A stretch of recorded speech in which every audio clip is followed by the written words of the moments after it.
Glorious, glorious win. Could not be happier or prouder. Our team, 15-0. Yeah, took on all comers. Last one standing. It's a great feeling, and this so happy for our players, for our parents, for their grandparents, our coaches, Sharon Moore, Jesse Minner, Jay Harbaugh, the coordinators, the coaches, the staff. I just couldn't have had a better game. Jesse Minner, I mean, A++ the whole way. And for me personally, I can now sit at the big person's table in the family. They won't keep me over there on the little table anymore. My dad, Jack Harbaugh, won a national championship, and my brother won a Super Bowl. So it's good to be at the big person table from now on. Let's hang for just 1 minute so we can get our student athletes up here, and then we'll take questions.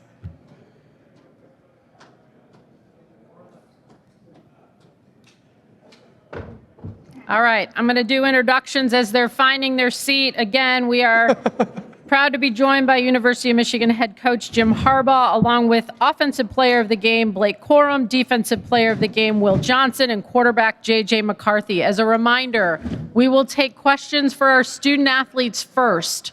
So if you've got a question for our student athletes, please let us get you the mic. Give us your name and affiliation.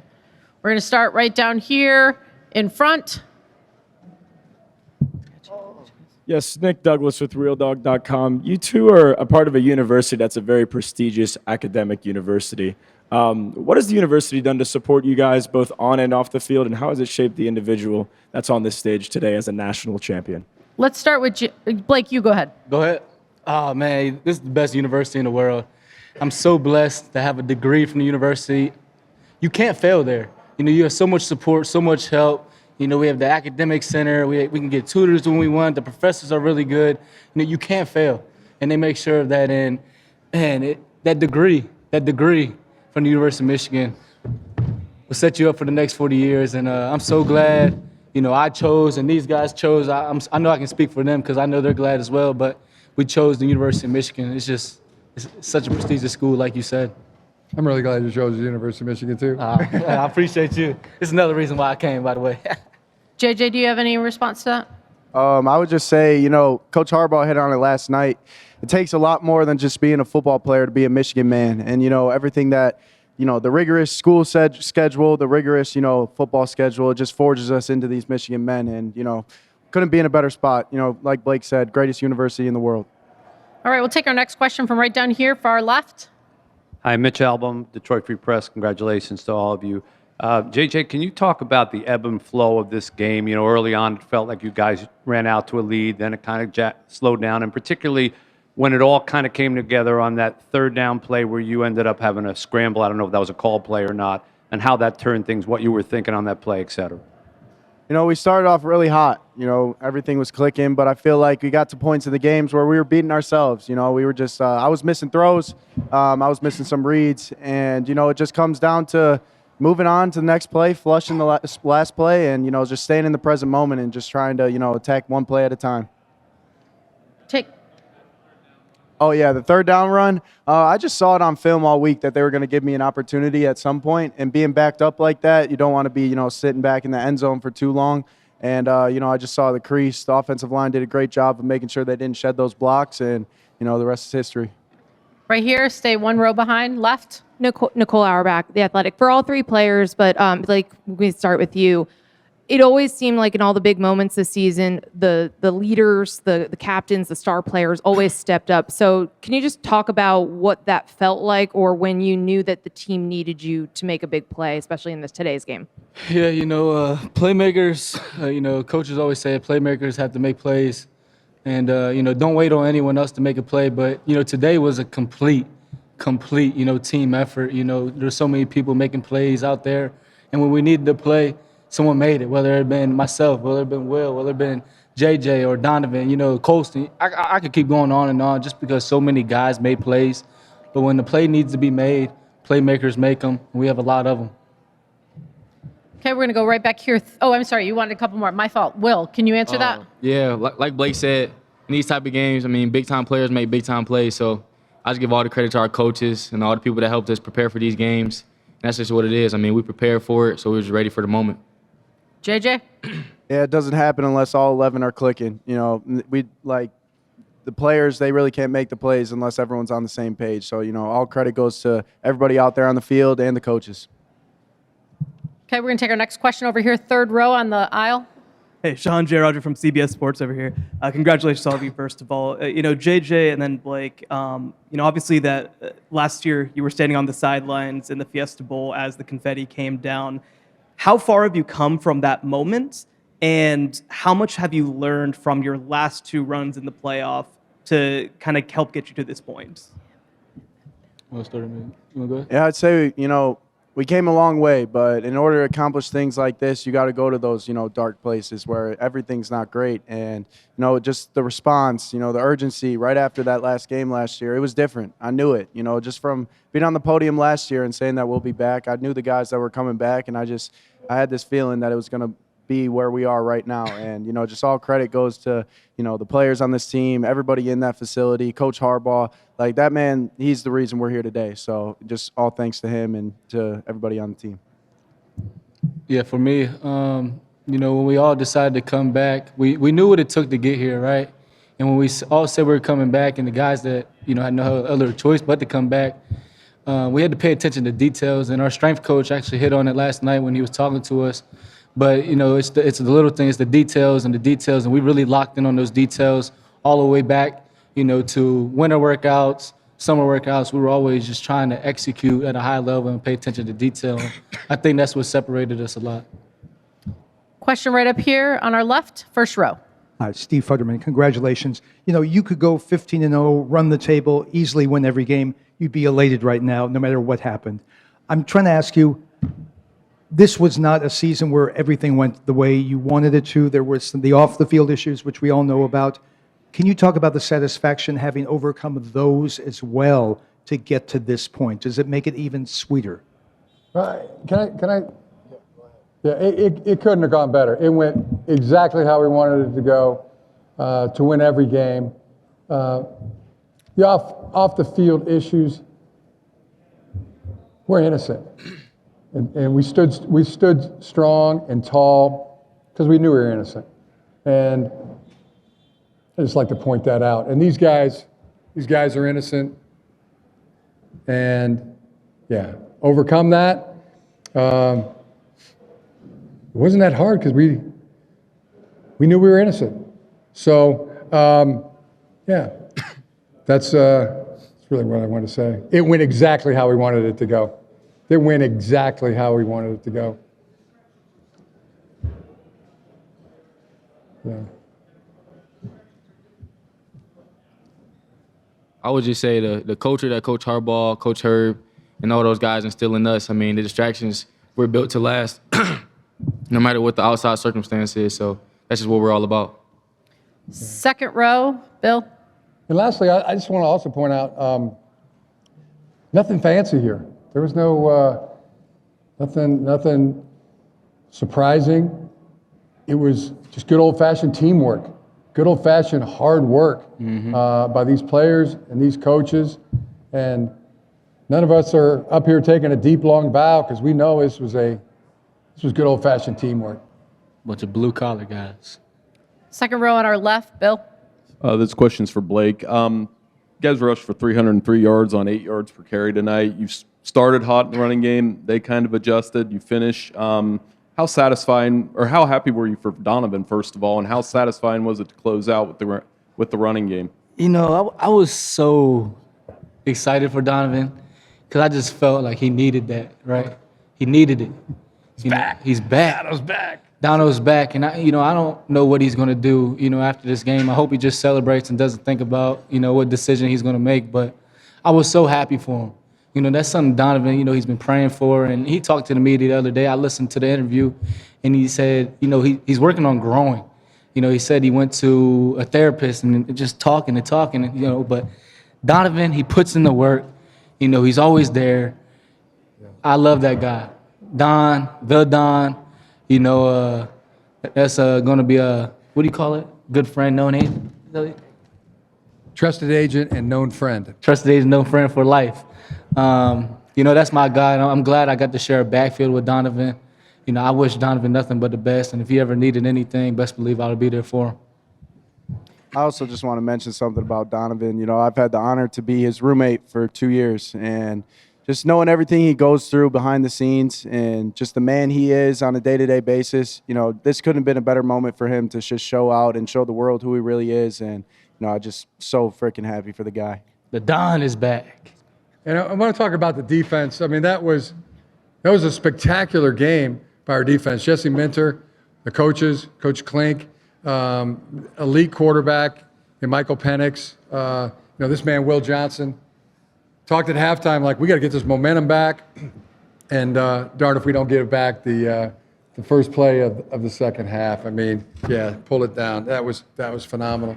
And the tackling, we missed a couple, but just a couple. Mike Sanders still, I hope somebody could go grab him and get him up here at the podium. Amazing stalwart of a player, just like these three that are here. I mean, when a play needs to be made, Mike Sanders still has made it. When a play needs to be made, Blake Corum makes it. When a play needs to be made, Will Johnson makes it. When a play needs to be made, J.J. McCarthy makes it. Donovan Edwards makes it. Jalen Harrell makes it. Junior Colson makes it. Rod Moore makes it. When you just got great players, when you have great players that unanimously support each other, those things that coaches talk about, you know, you can't, control what you can control. These guys control the uncontrollable things with how they train, how they work, how they play, and their unanimous support for each other. You never doubt if somebody on this team has your back. Okay, we're going to take just two more here for the student athletes. Start here in the front. Yeah, Eric Olson with the Associated Press. Blake, just wanted to ask a little bit about the first quarter. You guys run for about 175 yards, and then you guys went a little quiet with the ground game until you kind of got it back in the second half.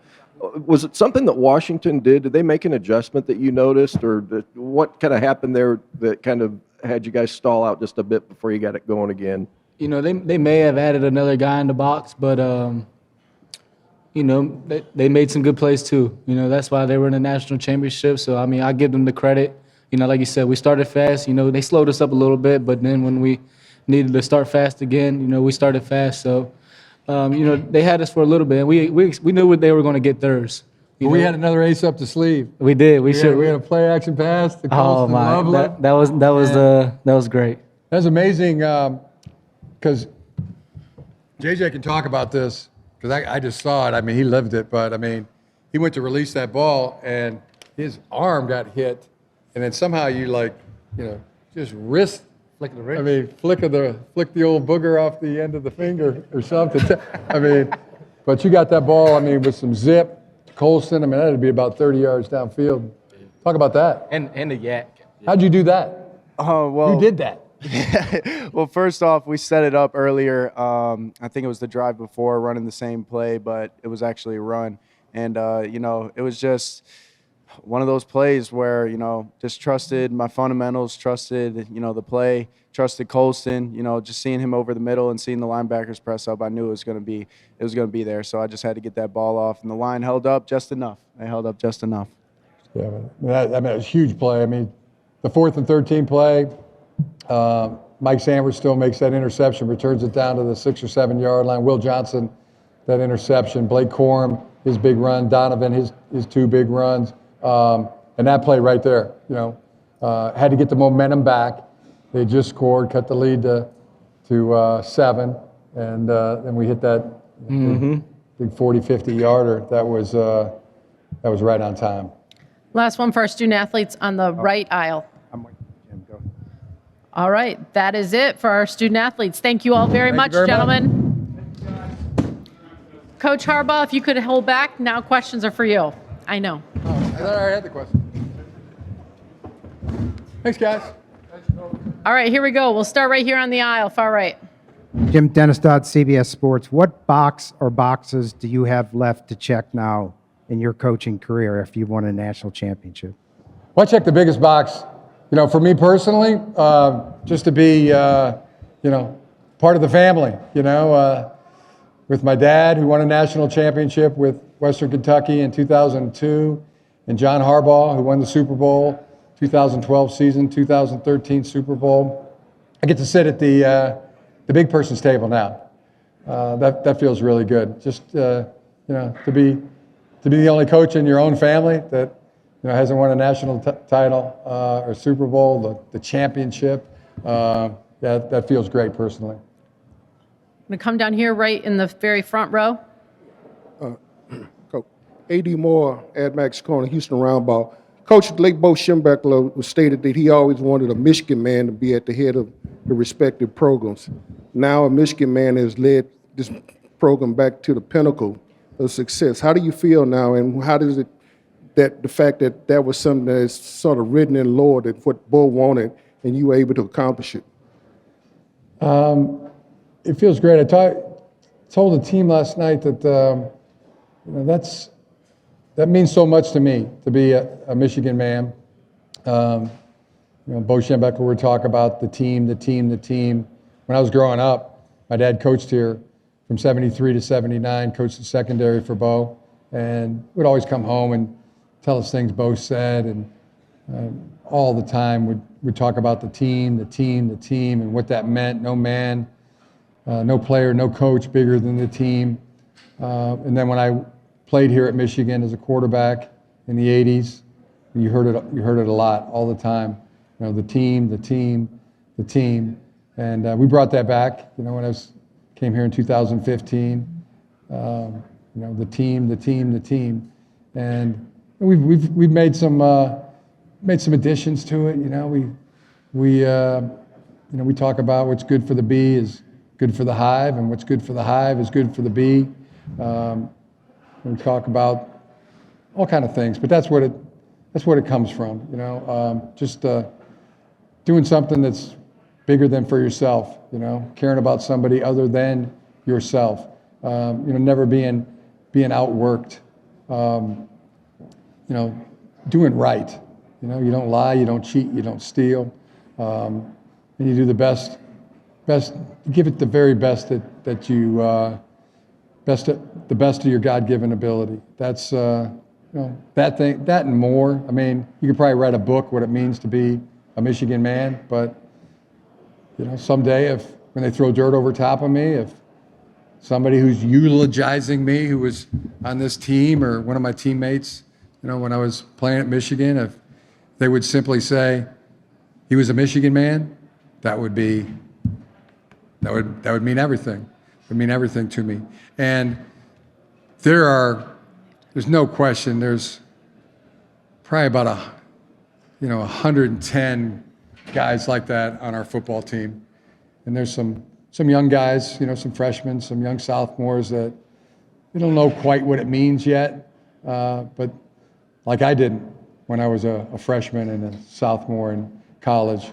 It took time to realize just what a magnificent thing it is to be part of a team where everybody has your back, everybody supports you, unanimously. We slip and we fail sometimes, but that's what a Michigan man does. He makes it right. So, as I said, I'm not the definition maker of what a Michigan man is or isn't, but that's what's inside me. That's what I think of it. And probably like anybody's life or life story, it would take a book to write it all, and that's what I kind of think of being a Michigan man. It would probably take a book to put everything into it, but very proud to be a Michigan man. Next question over here on the aisle on our right.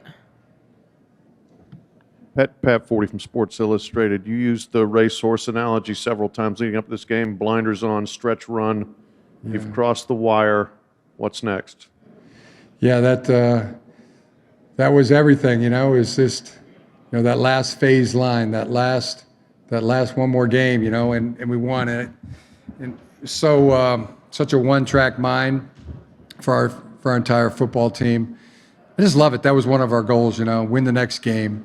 To have completed them all, you know, win the big games, win the Big Ten championship, you know, win the Rose Bowl, win the national championship. It just feels good. You just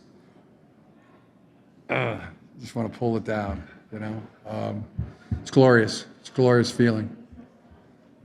Next question from right across the aisle. Andy Staples on 3. You just mentioned all those accomplishments in the big person's table.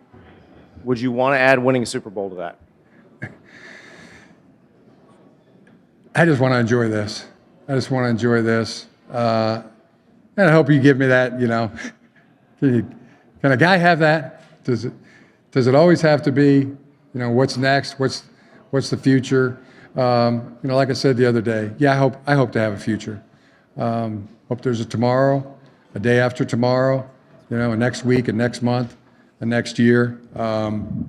And, you know, just one last thing. I got 2 great loves. My love at work, you know, the people I work with, coaches, the staff, players, and the love I have for my family at home. And just means a lot. See a couple of the kids here right there, Jimmy, Grace, Sarah, Johnny, Jack, Katie, Addie. They're just the loves of my life. And my brother John being here, my dad and mom being here, you know, and then, you know, to be here with our team, and that's those 2 families together celebrating, it's glorious. It is just a beautiful thing. Last question right here in the front. Coach, I'm Bob Akayeri with Reddit College Football. Earlier this season, you said, I don't have a tattoo, but if we go 15-0, I might consider getting one. What's your thoughts on that now? Yeah, I said that I would get a tattoo. I have no ink on my body, no tattoos anywhere. But I did say that to our players. I said, you know, we go 15-0, I'm getting a tattoo that's 15-0 on. I'm gonna put it out probably on the shoulder. I don't know if it's my left or my right yet. You know, old right-handed quarterback. I'll probably get it on my right, and then an M too. You know, an M that's a maize and blue M. Also, that signifies 1,000 in Roman numerals. Can't tell you what that means to us too. That we reached 1,000 wins this year, and what are we at now? 1,003, 4? I lost count. 1,004? 1,004. 4. One of my favorite number. I definitely going to include that. It's such a great thing. I mean, I think of the brothers that have played here together, the father-sons that have played at Michigan. We got a beautiful wall.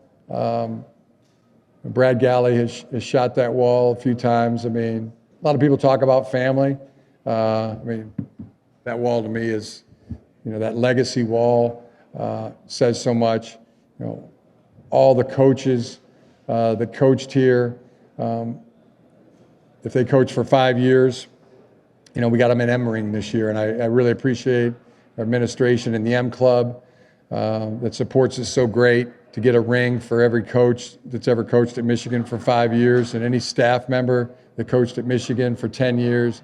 They're getting an M ring because there's so many people, so many coaches, so many staff, administrators, Ward, who played and as administrator here, players, coaches, staff. They put so much into those 1,000 wins. 1,000 wins. That's the most. That's the most of in any football anywhere. No high school has gotten to 1,000 wins. No other college has gotten to 1,000 wins. No other pro team has gotten to 1,000 wins.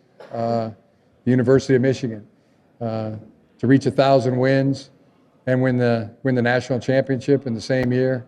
Man, doesn't get much better than that. And I would really ask you, I mean, who could possibly have it better than us?